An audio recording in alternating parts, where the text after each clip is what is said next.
Hello, यहाँहरूलाई स्वागत छ नेसनल ड्राइभिङ सेन्टर 5 दलगिरीमा। अब यो उकालोमा चाहिँ अब हामी कसरी उठाउँछौँ यो चाहिँ अब हामी अब तपाईँहरूलाई यो भिडियो मार्फत म थोरै जानकारी गर्दछु। ल पढ्नुहोस् तपाईँ। ल अब उहाँ भाइको चाहिँ आज यो ट्रायल एकदम फर्स्ट डे हो होइन। उहाँले रोडमा चाहिँ अब 2-3 दिन अभ्यास गरेर उहाँ आउनु भएको थियो र यहाँ चाहिँ ट्रायलमा चाहिँ यो हतार नगर्नु न तपाईँ, एकदम छिटो छोड्नु चाहिँ त्यसो गर्नु हुँदैन। ल थोरै थाम्दै पढ्नु न। उहाँको पहिलो दिन भएर पनि यो अब उहाँलाई थाहा नभएको हो होइन।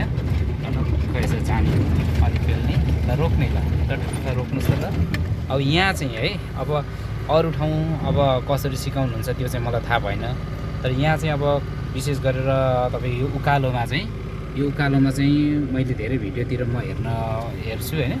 यो हाफ क्लचमा यो ह्यान्ड ब्रेकमा चाहिँ चट्ट यसो तान्ने गर्नुहुन्छ, तर योभन्दा बेटर चाहिँ तपाईँको हाफ क्लचमा सिक्नुपर्छ जस्तो लाग्छ। किनभने तपाईँको कुनै पनि मान्नुहोस् कुनै गाडीमा अब ह्यान्ड ब्रेक नभएको गाडीमा तपाईँले उकालोमा उठाउनु पऱ्यो भने त्यो कन्डिसनमा तपाईँले के गरेर उठाउनुहुन्छ त।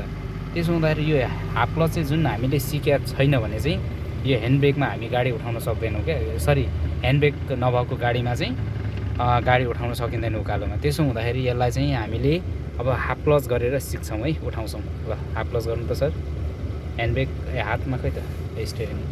ल टक्क यसलाई चाहिँ थोरै यो भाइब्रेसन आयो नि अलिकति, अझै उठाउनुहोस्, थोरै उठाउने, अझै उठाउने थोरै हो। यस्तो भाइब्रेसन आयो नि। अब यो हल्लाउनु छोड्नु थोरै छोड्नु पनि भएन। यदि तपाईँले यो कन्डिसनमा तपाईँले यो हाफ क्लच गरेको खुट्टा चाहिँ अलिकति थिच्नु भने पछाडि नै गाडी बग्छ।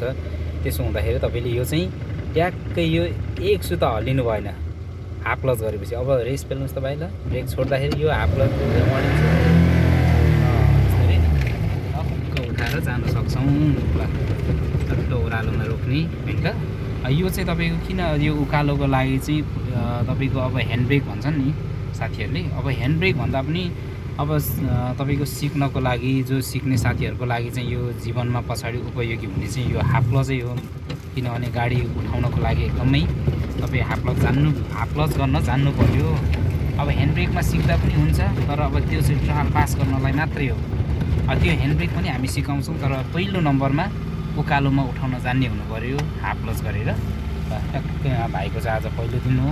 अब उहाँले एलब्याक गर्दै हुनुहुन्छ ट्याक्कै यस्तै बिस्तारै यो ऐनाबाट हामी हेर्न सक्छौँ।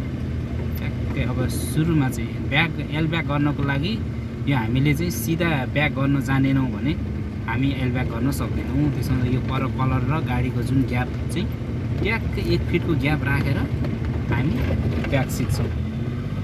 यो ब्याक क्लियर हुन्छ अनि नै हामी फेरि एलब्याकमा उहाँहरूलाई प्र्याक्टिस गराउँछौँ।